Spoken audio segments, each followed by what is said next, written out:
All right, and we are live here. I'm with Stephen Osborne, and we're going to be talking about, to start off anyway, Spooky Stateline, which is the brand new book published by Tales of Wonder and Dread, and it includes a piece from Stephen and a bunch of photos he took, which is pretty cool.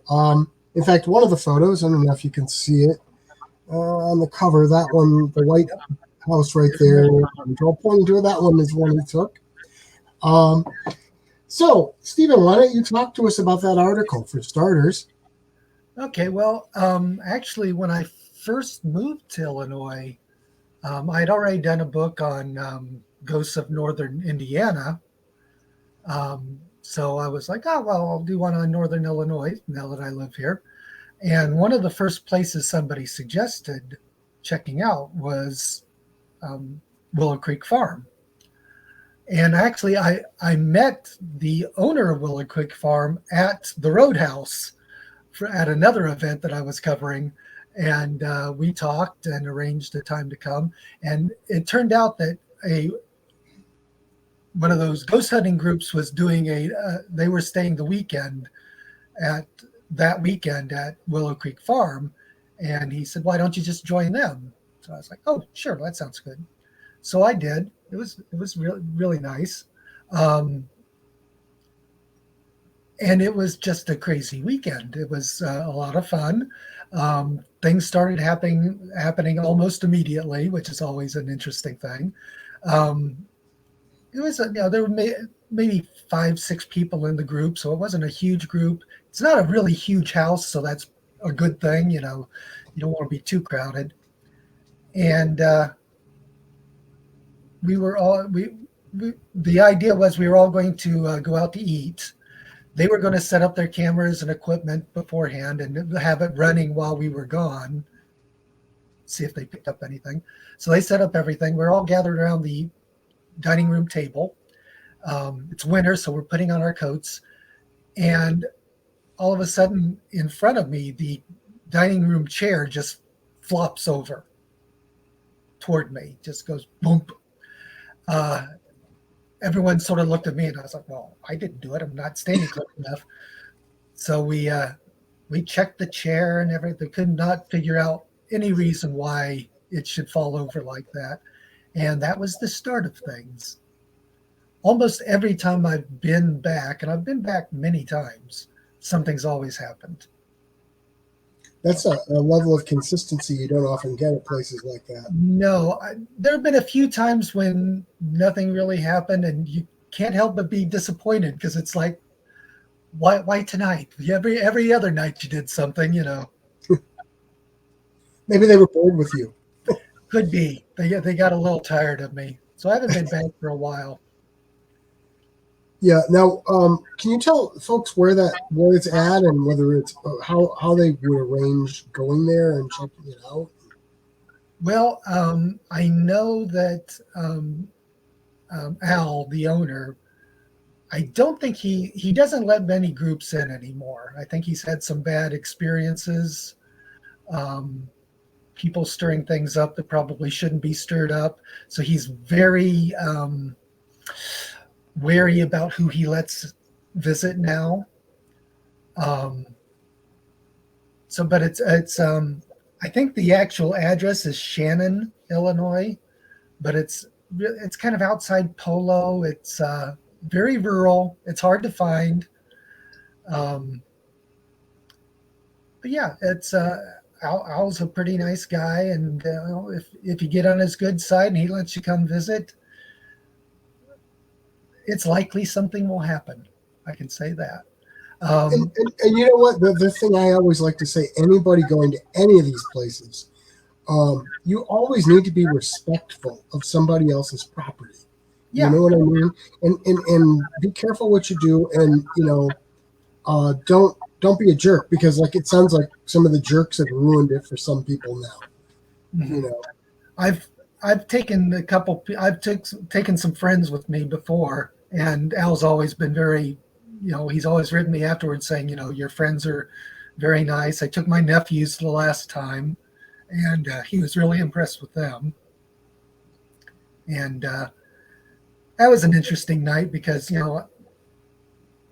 18, 19-year-old kids, um, teenagers, and they're putting on their best face. They're keeping the cussing down to a minimum and things like that. So they're being very respectful to him. And we're just sitting around the dining room table talking, and all of a sudden, Marky, who's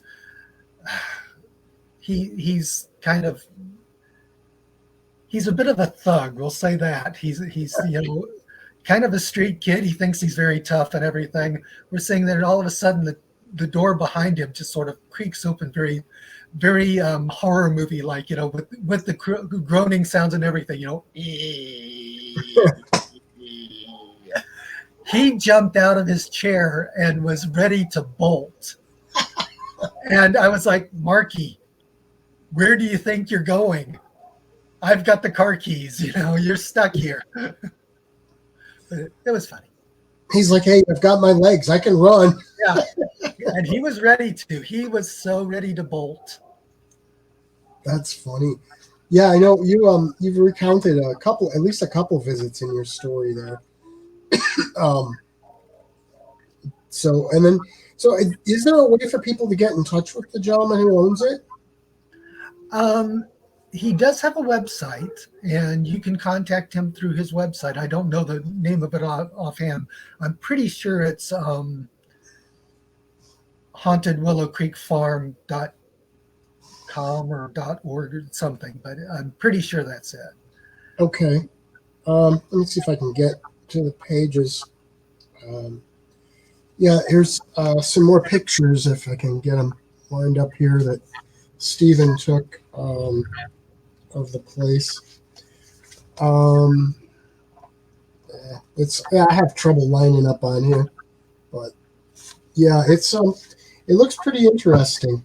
Now I know you have covered at least, I think, a couple of other things that I've written about in this book. You've done something on the Roadhouse in Oregon, which I also did in here. You've actually been there, right? I was going to get there, but you said you met him there. I was going to get there, and with everything going on this summer, I just didn't manage to get there. So instead, I got some photos that they allowed me to use, and I chatted with the owner and online, and managed to do the article that way. But it seems like a pretty cool place. I want to get there. I'm hoping to get there this fall. It's a neat place. I've been there several times. Every now and then he'll hold a ghost night and give his little talk and everything and tell about his experiences. I've been to a couple of those. One time he even had me talk, and that's always a dangerous proposition because depending on my mood, I'm either, how the crowd's going, I'm either going to say very little or go on way too long. One or the other. And I think that night I went on way too long, and you can start seeing people nodding off now.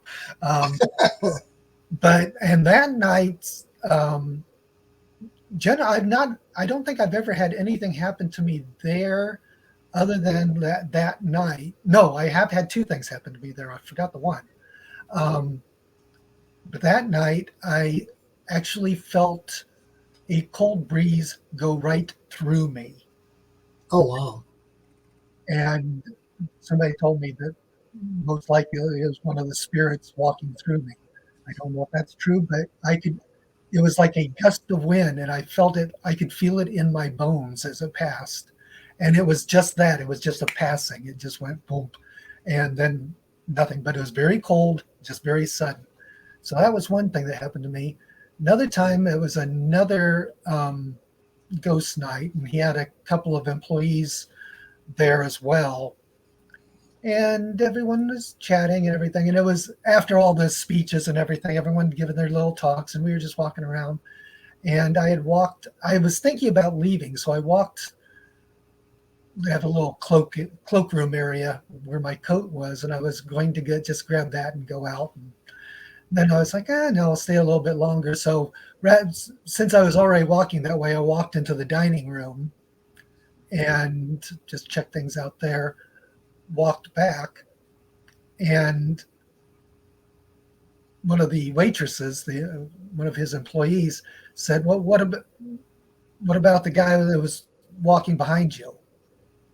I was like, no, I was alone in the dining room. It was just me. She goes, no, some guy walked in there right after you. Oh. Oh, wow. I was like, okay, that was something. I didn't see anything, but she certainly did. Wow, that's crazy. You kind of wonder why someone was following you. Yeah. It was my charming personality, probably. Well, there you go. Yeah. I believe that. Yeah. Or if he had a question about my talk, why did you go on so long? No. Well, at least you know how to read the room. That's important. Yeah. So yeah, I want to get down and check that place out soon because that sounds really interesting. And I know I believe the owner's name is Mike. I think if I remember right. Sorry if I got your name Yeah. wrong. No, But I believe it's Mike, and I know he used to be the mayor of Oregon actually for a while. And he was telling me he gave me some information that he said he was newer than anything else that's been printed. So I think I might have some new stuff in there that nobody else has read, but I'm not sure about that because I know it isn't online anyway. It might be something that's in your book, perhaps, or one of the other books out there about it. It's been covered by a lot of people. I'm looking forward to reading more about it. So yeah, and then also I know you've done something on Kennedy Hill Road, which I also did. I'm curious on your take on the Kennedy Hill Road thing. For me, I think it's strictly an urban legend because it's actually kind of interesting. It's kind of it's a different take on the Vanishing Hitchhiker kind of, right, which is Resurrection Mary, and there's a flapper ghost of a cemetery near Chicago that's the same thing too.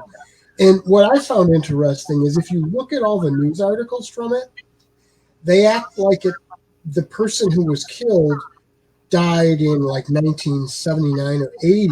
No, 81, I think they said in the Register Star. Well, I, growing up in Rockford, specifically remember hearing the story when I was in high school, and I graduated in 81. So I heard it before then. And I talked to my brother, who's 20 years older than me, and he remembers my grandmother, who lived in Oregon for a long time, telling him about it in the 1950s. So the story is actually much older than people think it is. Yeah. I know my cousin who grew up in Oregon, and he's a few years older than me. He said he heard it in the early 70s. So, this story has actually been around a lot longer than people think it has, which is another reason that I think it's just an urban legend that's just sort of been passed around and nobody really questions it. It gets rekindled every now and then, yeah. Yeah. And like I said, there are a lot of similarities to Resurrection Mary and to the Flapper Ghost. And, when you get these stories that just seem to be rehashed with different names and different faces and different places on them, you tend to think it's just an urban legend. Yeah. It's a fun one, though, because in this one, the ghost is naked. So, Yeah. Sometimes I've heard that and sometimes not, but scantily dressed anyway. At least scantily dressed. And it was interesting because when the sightings supposedly the sightings were happening a lot, I think it was the winter of 80, 81. Right. People they were parking their cars and having like these little parties. They're pulling up to the side of the road and they, waiting for this ghost to appear, which of course, when there's that many people around, it's not going to happen. But, right. They're having these little roadside parties waiting for the ghost to appear. Well, my cousin told me that in the late 70s, early 80s, right around then, there was a farm right down the street from there where, as he called it, a bunch of hippies lived, and they would have big parties with live bands and stuff. His band played there a few times, or he just jammed with other people there. And, so you've got a bunch of people who are probably chemically altered going down the street too. So, it sounds like it was pretty much ripe for that kind of activity to be observed, whether it was there or not. Yeah. It's a fun story, though. No, it is. And then, what, that's the thing about me and these stories is I'm ever the skeptic anyway. So to me, whether I believe these stories are real or not, they're just a lot of fun. You Yeah. know, even if they have origins in other stories and get covered, there's a certain amount of, I don't know, to me, from a historical, almost linguistic sort of point of view, there's a certain amount of interest in the fact of how almost a game of telephone, how these stories change as they move from place to place and Hmm. take on different characters, but they're all the same story, really. You know, and like you said, the ghostly hitchhiker story is far older than Resurrection Mary, too. I mean, it goes back much, much further, into like the 1800s in England, and probably even further back from that. I've heard of ghostly robbers, you know, in the British countryside and stuff, back Right. probably to the 1500s. So, you know, it's fascinating how they sort of morph into things more locally and stuff. Yeah. It's there's a seems to be a crybaby bridge in every state in the country. Um, the story there is usually that you can hear the baby crying on this bridge out in the middle of nowhere, usually at midnight, of course. And Yeah. the mother couldn't take care of the baby, so she threw it off the bridge. Or sometimes in the story, they both jump off the bridge, or variations thereof. And for the Northern Indiana book I did, went to a crybaby bridge right outside of South Bend, Indiana. And the interesting thing about that night, nothing happened. It was the journey to get to this bridge because it was no longer in use. The road was no longer in use, Oh, so geez. we had to go through the woods, climb over this old bridge that no longer had a. There was no. It was just the girders. There was no flooring to the bridge, and so we're scooting along the girders and trying to. And I'm afraid of heights. Oh, no. Getting me across the bridge was the biggest part of the night. I'm You hugging had to onto the go back girder, across, going, right? "Ah!" Then you had to go back across, right? Yes, yeah, that it was double indemnity there. It was double trouble because Well, once it gets across, we have to do it again. So, but it was there's another one about bridges that seems to be pretty common is ones where children, a group of children, go off a bridge and die, and then you hear the sounds of children screaming and stuff. And there's Blood's Point, out here in Boone County, where that there's supposed to be a bridge near the cemetery, which I haven't found the bridge myself. Supposedly it exists. I can't prove that. Haven't found it, but supposedly the story is that a school busload of kids went off the bridge and died, and that at night you can hear them screaming. Well, I don't think that's true. There's no record of a busload of kids going off the bridge, and if it had happened, you can bet there would be a record of it. But yeah, that's another story that sort of gets passed around everywhere. yeah. Gotta love urban legends.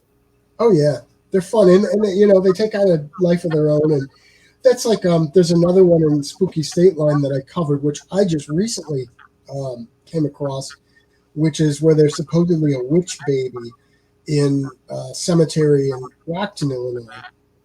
Well, I went up and I took pictures of the cemetery, but I did some research, and it turns out the entire story about the baby is completely made up and fictional. But again, it took on it because they say it was a baby of a woman who was called a witch, and it was an illegitimate child, and all this stuff. Well, the truth was, it was actually a married couple. They know the name of the child and who the parents were, and it's what gets everybody's attention is that it's surrounded. Well, actually, there's a picture. I don't know how well you can see the fence on here, but there's a picture right on the cover. But you can see there's a fence around the little tiny grave. Well, as it turns out, the reason the fence is there was that baby was buried there before there was actually a cemetery, and they put the fence there to keep animals out of the grave. Um, so there's a really legitimate story, but it takes on this whole story, and you hear people saying they've had these haunting things happen there and stuff. And it's just fascinating how these things grow out of basically nothing, out of somebody seeing something and not understanding what they're looking at.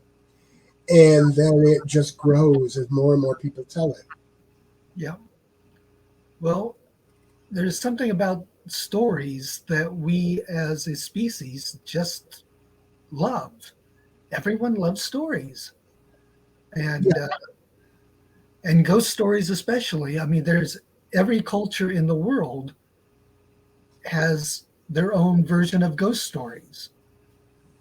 You know, yeah. I mean, they're partly a way of explaining something that seems really odd that you have no good explanation for. exactly. And I think they're also partly a way of people dealing with mortality.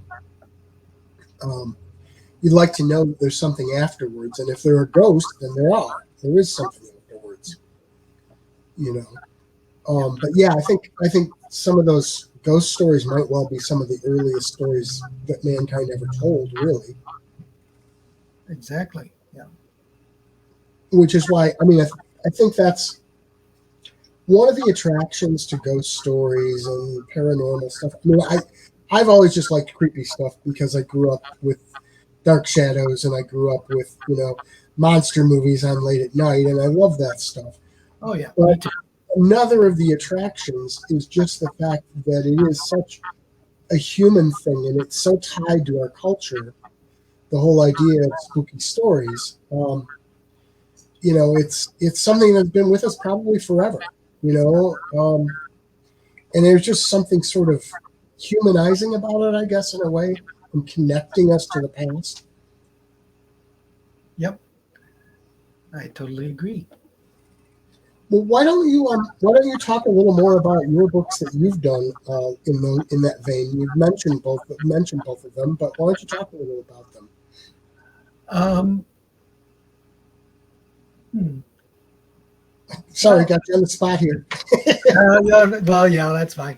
Let's see. Well, the first one, the South Bend Ghosts, and other Northern Illinois, Indiana Haunts, I think was the full title of it. Um, when I was writing that was quite a while ago. Um, I lived in Indianapolis, and I wanted to write a ghost book, but there were so many. Oh, unrested The people. hounds of hell have seen something. Um, Earlier today, there was about 10 wild turkeys out by the bird feeder, and you Oh, should have heard, geez. you should have heard the clamor that raised up. They were very upset that these turkeys were in their property. So it doesn't take much to set them off. Um, but I was living in Indianapolis, and I thought, well, there are already so many books about Indianapolis haunts, so decided to go up a little northern. And I think I first had read some stories about um, ghost stories pertaining to Notre Dame University. Started there and did a lot of stories about Notre Dame. Um, there was a restaurant in South Bend called Tippecanoe Place, and did a story about that. That was a lot of fun because they let me in late at night and got to wander around by myself. Um, and it was interesting because you talk to some places, and some places are keen to tell their ghost stories. They're like, oh yeah, they embrace it, and others are like, no, don't want to be in your book. Thank you very much. It's like, oh, Yeah, that's your prerogative, but I've come don't across that too. don't they say that any publicity is good publicity? You would think. I mean, but some of them, I don't know, and it's can change based on new owners too. Like some of the places I've read about, it's like when they were under one ownership, they really sold that up, and they would do tours and things. And then somebody new comes in and buys it, and all of a sudden they try to hide all that history. Yeah. It's kind of weird. It's again, you would think. I don't know. I've seen some places that go up as being, they start doing haunted tours and stuff, and I start to wonder whether the stories were created by the people who do it because they're making such a living off of it. You've got an old building. You could make a lot of money by telling people it's haunted and doing haunted tours and everything. And then the more people talk about it, the more people believe it. And, so the cynical side of me sometimes thinks, so in some cases anyway, because it's interesting that sometimes you find that this history literally starts with when a new owner comes in. And you have to wonder, was there really anything there before? I've been to some places where it's the cynical side of me is like, how much of this is you're making profit off of it, Exactly. But again, if you do have that history, I can't see the downside to promoting it and doing haunted tours and stuff. It's extra income, it's extra publicity. You get a lot of curiosity seekers, even if let's say you run a B&B or a hotel. People are going to want to come stay there just because of the history of it, and the supposed haunting. So I can't see the downside, but some of these places downplay it. Yeah. Oh, well, some places like the Swiss Cottage in Rockford, the Swiss Cottage Museum, I know that once they started promoting their haunted nights and things like that and telling their ghost stories, that it's helped them. They were struggling before that. Yeah, and I know I've talked to Samantha Hackman, who's the director now. She's really great, and she does those tours. And I covered that in Spooky Rockford too, pretty extensively. And we went down there and took a lot of pictures. And but I think that actually the ghost tour started before her. I can't remember the gentleman who was the director before Jim. her. Yeah, he was the one who started doing it. Jim before Luttrell, her. I think it was. That sounds right. And so they actually started the history of that with him, I think, and they're really promoting it, and that's cool. The funny thing is, even before I knew about that, I love that building. I went there several times in the 80s and early 90s and just took tours because I love that building. I thought it was a beautiful place and interesting history anyway. Yeah, it's a beautiful place and well worth going to, whether it's haunted or not. It's exactly. It's a gorgeous place. Yeah.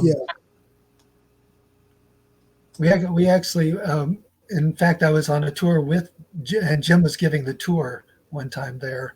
And it was another one of those things where I had given a short talk earlier in the evening. We were leading about 10, 15 people through the house. And Jim's leading the tour. He's giving the talks. And we were up in the red room, as they call it, because it's painted red. And all of a sudden, everyone heard this voice from down the hall. It sounded like an old woman. It was a full sentence. Couldn't tell what it was, but you could just hear like this whole sentence. And Jim just stopped and was like, did everybody hear that? Yeah. And this one woman in the tour is like, oh, you guys planned that. That's funny. The Coronado's another one in Rockford that's interesting. I had talked about it in again Spooky Rockford too. At one point, I was friends with the guys. They were a couple brothers who were managing it, and they told me all kinds of stories of things they'd experienced there. And so a bunch of us went with one of the brothers. We went down there when it was closed, and we sat in the balcony with all the lights off, just sat in the balcony waiting for something to happen. Well, all of a sudden, you could hear the door lock open to the front, and you could hear two sets of footsteps. One of them sounded like a man's set of footsteps, and the other one sounded like a woman in high heels. And my friend, who was one of the managers, he says, He says, "Oh man, somebody might have called the police. Let's just get out of here because I don't want to have to deal with this." And so we all took off and went out of the place. Right? We got thinking about it afterwards. In the first place, um, the police aren't going to come in there and not turn on the lights or not have flashlights going. In the second place, when we got to the door, it was still locked. So it was like, okay, nobody unlocked this door. But we thought, what would be the best way to get us to leave if we thought the police were here? I had an experience at Coronado as well, several in fact. One night, Kathy Kressel and I, there was a ghost group at the time, and we were both tagging along. And it was the first night I'd spent. I just knew her from that day first, and we've been friends ever since. But we kind of were like, both of us kind of thought the group that we were with were kind of flaky and weird, so we just went off on our own, and we were following voices through the men's restroom with just a pencil flashlight to guide us. And it was like, whenever we would get close to these voices, the voices would be further away. It was like they were walking at the same pace we were, and never could figure out where those voices were coming from. There was no one down there other than us, so it was one experience. Another time I was giving a talk at the Coronado, and I kind of wish I was writing a follow-up book at the time, because I would have loved to have used this photo in something. One of the guests that was there to hear me speak had taken a picture. She had turned in her seat and taken a picture of the back of the auditorium. And she showed it to me after my talk. She goes, "Oh, look, this was," and you could see at the back of the back of the back rows, it looked like there was a person sitting there. There was just a black shadow figure sitting there watching me talk. It really did look like it was shaped like a person, but of course there had been no person there. Right. Was it a trick of the lighting? Could be, but it really was it was a creepy picture, and I would have loved to have used it in another book, but unfortunately didn't. You need to do an expanded and revised edition down the road. I should. One of the things about the Coronado that I've always wondered is, I don't know if they still do, but it used to be there were apartments rented out above the theater part. Mm-hmm. I've always wondered how much of the sound from above comes down into the auditorium, and how much of that are the voices and footsteps and things that people might hear. Well, I know if they still rent those out. They may not anymore, since they don't. Well, at least the last time I was there, all the apartments were empty. We went up to the apartments and went through them, and I can't remember the name of the people who built the Coronado offhand, but we went through their apartment, which was still furnished. And that was interesting. Yeah, I've never been in that part of the building. Also, there are catacombs underneath, or tunnels underneath, that I've never been to either. I haven't been to those. I've heard about them, but not been in them. Yeah, my friends who managed it said that they're really short. You kind of have to stoop down to get through them. But yeah, and supposedly the story is that they used to connect a lot of buildings downtown together. It could be. I don't know. It'd be fun to go in them sometime. Yeah. But so let's talk a little bit about your Northern Illinois book then, because we've probably touched on some stuff. We've touched on some stuff you already included in there.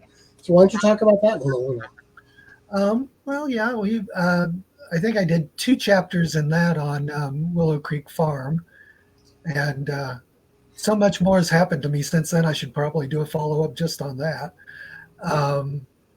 but in your book, I sort of did. Yeah, exactly.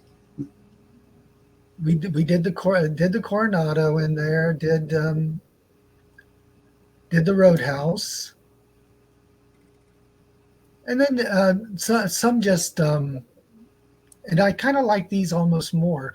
Just people's homes, people's houses, Right. their own personal ghost stories. Those can be kind of fun too. I like those too. I like where there's a personal touch to it Yeah, rather than just a legend. Um, yeah, those are fun. yeah.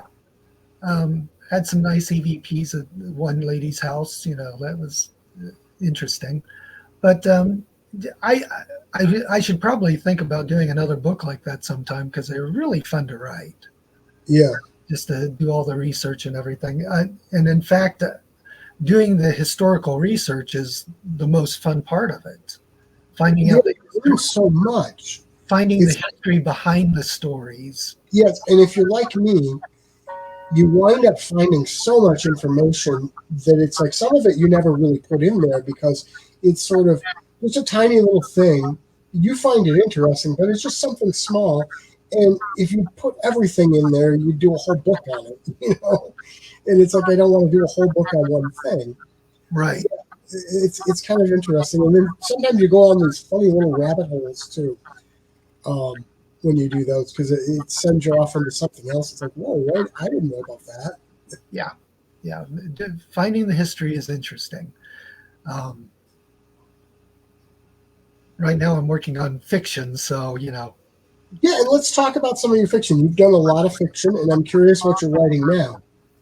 right now I'm writing a story. It's kind of a follow-up to a novel of mine called Raven's Rest. And in that book, which we have right here. Oh, it's It's hard to line it up, isn't it? lots of glare there, but Raven's Yeah. Rest. There you go. I had to get the book out because wrote it years ago, and I needed to find out. I don't remember much of it, so I had to reread parts of it so I knew what I was talking about.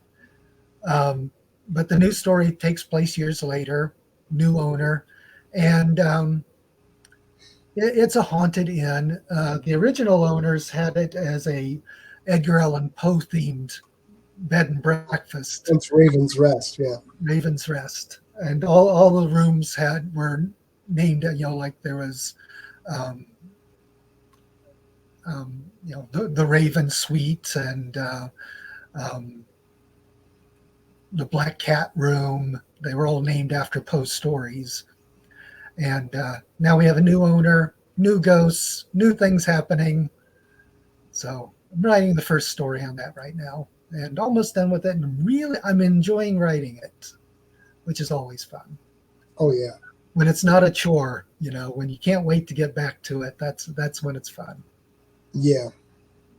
And it's funny, sometimes they can, especially for longer pieces, sometimes they can alternate where it's like, okay, this is fun, this is fun. Oh, geez, what a drudge now. And Yeah. you got to walk away from it for a while, and then you come back and it's, oh, this is fun. Yeah. When you're writing, but yeah. So anyway, I'm planning on a series of stories about Raven's Rest Inn, and kind of making it sort of a Dark Shadows meets Stranger Things type thing. I have to watch Stranger Things. We've never seen Stranger Things. It's fun. It's very well done, and it's a lot of fun. Very cool. So Plus, now you've also got a series, the Duncan Andrews, right? Duncan Andrews, yes. Yes. He's a private detective in Indianapolis who specializes in spooky things. His best friend is a healing witch. He's got a boyfriend who's been dead for 10 years who still visits, and his dog is a zombie. He's a zombie bulldog named Daisy. I love Daisy. Where all of this came from, I have no clue. Yeah. In fact, It Ends in the Graveyard, which I just put out. There's a tribute to Daisy, which I sent to you, where Yes. one of the guys is eating the brain of a squirrel, because that's what you have Actually, Daisy do. yeah, I've had several people email me, write to me, or message me on Facebook saying, Daisy's my favorite character. He grosses me out, but I love him. Yeah, so that's cool. Now, where do you have a website where people can find your stuff? I used to, I do not, I haven't kept it up. So Oh, uh, okay. I know most of my stuff is available on Amazon, Barnes and Noble, all the usual. But Yeah. Now, if somebody searches you on Amazon, are they going to find just your stuff, or there's someone else with a similar name to yours that'll show up? there's a Canadian writer also who probably hates my guts, who's, who writes more serious things. So Uh, if you look up Stephen Osborne and you see something serious, that's the Canadian guy. If it's spooky or something like that, it's me. there's another Gary Hill who does poetry, and then there's a video artist named Gary Hill out of someplace in California, and he's got several books out on video art and things like that. So it's like, if you look me up, you got all kinds of people. Yeah, I think I can't remember. It was one of the, I think it was a library talk I was giving at Halloween. And they had written up a biography of me for their flyer that they were doing. And it listed one of the Canadian author's books. And I was like, oops, Yeah, I sorry, know. I didn't write that one. With Amazon, if you have the author profile page thing, you can actually go through and see which books show up as yours, Right. and you can mark it as not mine, and they'll remove it. But it seems like they come back after a while, and it Yeah, becomes I tedious. haven't checked mine. I haven't checked mine for a while. I don't know if it's just got me on it or if others have filtered in. Yeah, because I've noticed they seem to come back even after you say no. Didn't write So, it. Sorry. yeah, so it's like you try to avoid people getting confused, and yet Amazon has other ideas. So, is there anything else you'd like to chat about today? I don't have anything else. I don't think. I think we covered it all. Okay. Well, for everybody out there who's interested in getting Spooky State Line, you can pick it up at lulu.com/spotlight/strange sound. Or if you go to GaryHillAuthor.com and you go to the Tales of Wonder and Dread pages, I think there are 3 pages of books, and it should be on the 3rd page, I believe. So just go to page 3 of the Tales of Wonder and Dread books. So thanks for being on today, Stephen, and I'm sure we'll be chatting again soon. Yeah, I hope so. All right, take care, my friend. Thank you. Spooky Ventures is the home for spooky content and spooky merchandise on the web. Check it out today at spookyventures.com. And remember, always keep it spooky.